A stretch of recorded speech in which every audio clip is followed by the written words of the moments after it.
ഈശോയിൽ എൻ്റെ ഏറ്റവും പ്രിയപ്പെട്ട സൗരങ്ങളെ, നമ്മളോട് എത്രയോ ആൾക്കാർ ഇങ്ങനെ പ്രാർത്ഥനാ സഹായം ചോദിക്കുന്നില്ലേ? നമ്മളിവിടെയൊക്കെ പറഞ്ഞിട്ടില്ല എനിക്ക് വേണ്ടി ഒന്ന് പ്രാർത്ഥിക്കണം. ചിലപ്പോൾ നമ്മളൊരു ധ്യാനത്തിന് പോകുമ്പോഴായിരിക്കും, ഇല്ലെങ്കിൽ ഒരു തീർത്ഥാടന കേന്ദ്രങ്ങളിലൊക്കെ പോകുന്ന സമയത്ത് നമ്മളോട് ചിലപ്പോൾ ആൾക്കാർ പറയും നമുക്ക് വേണ്ടി ഒന്ന് പ്രാർത്ഥിക്കണേ. ആ, എത്രയോ ആൾക്കാർക്ക് വേണ്ടി നമ്മൾ പ്രാർത്ഥിക്കേണ്ടതുണ്ട് ഇല്ലേ? ഇപ്പം നമ്മൾ നമ്മുടെ വീടിനകത്തോട്ട് നോക്കിയാൽ, നമ്മുടെ കുടുംബത്തിൽ തന്നെ നോക്കിയാൽ, നമ്മുടെ പ്രാർത്ഥന ആവശ്യമായിരിക്കുന്നവരെല്ലാവരും, നമ്മുടെ ജീവിത പങ്കാളി, മക്കൾ, മാതാപിതാക്കൾ, നമ്മുടെ പ്രിയപ്പെട്ട ഫ്രണ്ട്സ്, എല്ലാവർക്കും വേണ്ടി നമ്മൾ പ്രാർത്ഥിക്കണം. നിങ്ങൾ അച്ഛന് വേണ്ടിയൊക്കെ പ്രാർത്ഥിക്കാറുണ്ടോ? അച്ഛൻ നിങ്ങൾക്ക് വേണ്ടി എന്തോരം പ്രാർത്ഥിക്കുന്നു. നിങ്ങളെ പരസ്പരം കണ്ടില്ലേലും നമ്മൾ പ്രാർത്ഥിക്കുന്നില്ലേ? എത്രയോ ആൾക്കാർക്ക് വേണ്ടി നമ്മൾ പ്രാർത്ഥിക്കുന്നു. അച്ഛൻ ഇന്ന് പറഞ്ഞു തരാൻ പോകുന്നത് നിങ്ങൾക്ക് അറിയാവുന്ന ഒരു സങ്കീർത്തനത്തിലെ ഒരു കുഞ്ഞു വചനമാണ്. അതായത് പ്രത്യേകിച്ച് നിങ്ങളുടെ പ്രിയപ്പെട്ടവർക്ക് വേണ്ടി ഒരു പ്രാർത്ഥന ചൊല്ലണമെങ്കിൽ പെട്ടെന്ന് എടുത്ത് പ്രാർത്ഥിക്കാൻ പറ്റുന്ന നല്ലൊരു സങ്കീർത്തനമാണ് 89ാമത്തെ സങ്കീർത്തനം, സാം 89. 90ാം സങ്കീർത്തനം 90-17 പണ്ട് പറഞ്ഞതെന്ന് ഓർക്കുന്നുണ്ടോ? 91ാം സങ്കീർത്തനത്തെക്കുറിച്ചൊക്കെ രണ്ടോ മൂന്നോ തവണ നമ്മൾ പല സിറ്റുവേഷനിൽ വചനം പറഞ്ഞെന്നൊക്കെ ഓർക്കുന്നുണ്ടാവും. ഈ സങ്കീർത്തനമൊക്കെ നിങ്ങൾക്ക് ചിലപ്പോൾ കാണാതെ അറിയാവുന്നതായിരിക്കും. ഈ 89, സാം 89, 89ാമത്തെ സങ്കീർത്തനം എടുക്കണം. അത് ദാവീദിന് വേണ്ടി പ്രാർത്ഥിക്കുന്നതാണ്.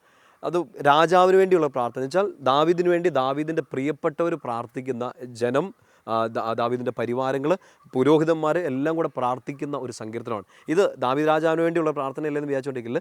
നമ്മൾ നമ്മുടെ പ്രിയപ്പെട്ടവർക്ക് വേണ്ടി പ്രാർത്ഥിക്കാൻ ഒരു വചനം എടുക്കണമെന്ന് പെട്ടെന്ന് ആഗ്രഹിച്ചാൽ ഓടി ഈ വചനം എടുത്തേക്കുക. ദാവീദിനെ അനുഗ്രഹിക്കണേ എന്ന് പറയുന്നിടത്ത് ശരിക്കും എന്നാ പറയണം? എൻ്റെ കർത്താവേ, എൻ്റെ ഈ മകനെ, എൻ്റെ ഈ മോളെ നീ അനുഗ്രഹിക്കണേ, എൻ്റെ ജീവിത പങ്കാളെ അനുഗ്രഹിക്കണേ, ഈ അച്ഛനെ അനുഗ്രഹിക്കണേ, ഈ സിസ്റ്ററിനെ അനുഗ്രഹിക്കണേ.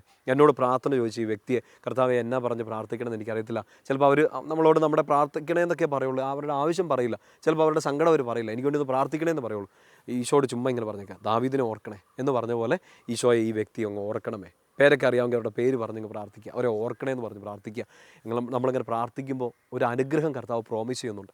89ാമത്തെ സങ്കീർത്തനത്തിൻ്റെ 21ാം വാക്യം ഒന്ന് ശ്രദ്ധിക്കണം, അതൊന്ന് അടയാളപ്പെടുത്തിയിടണം.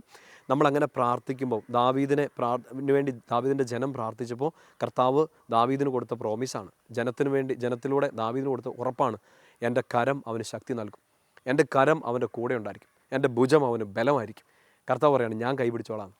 നമ്മളിപ്പോൾ നമ്മുടെ പ്രിയപ്പെട്ട ഒരാൾക്ക് വേണ്ടി സങ്കീർത്തനം പറഞ്ഞ് പ്രാർത്ഥിക്കുമ്പോൾ ഇതും സംഭവിക്കും, ഇത് സംഭവിക്കട്ടെ എന്ന് പറഞ്ഞു കൊണ്ട് ഈ 89 സങ്കീർത്തനങ്ങൾ വായിക്കണം. ദാവീദിനെ ഓർക്കണേ എന്ന് പറയുന്നിടത്ത് നിങ്ങളുടെ പ്രിയപ്പെട്ടവരുടെ പേര് പറഞ്ഞ് പ്രാർത്ഥിക്കുക.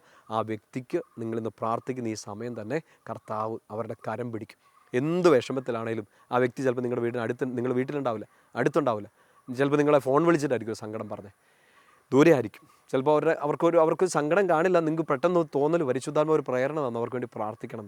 ഈ സങ്കീർത്തനം പറഞ്ഞ് പ്രാർത്ഥിച്ചു. കർത്താവ് ഇന്ന് അവരെ ശക്തിപ്പെടുത്തും. ഒപ്പം തന്നെ അവരെ ഒന്ന് വിളിക്കണേ, ഫോൺ വിളിച്ചിട്ട് അവരോട് പറ, ഇല്ലൊരു വാട്സപ്പിൽ ഒരു മെസ്സേജ് അയക്കി അവരോട് പറ, ഞാൻ പ്രാർത്ഥിക്കുന്നുണ്ട് കേട്ടോ എന്ന് പറ.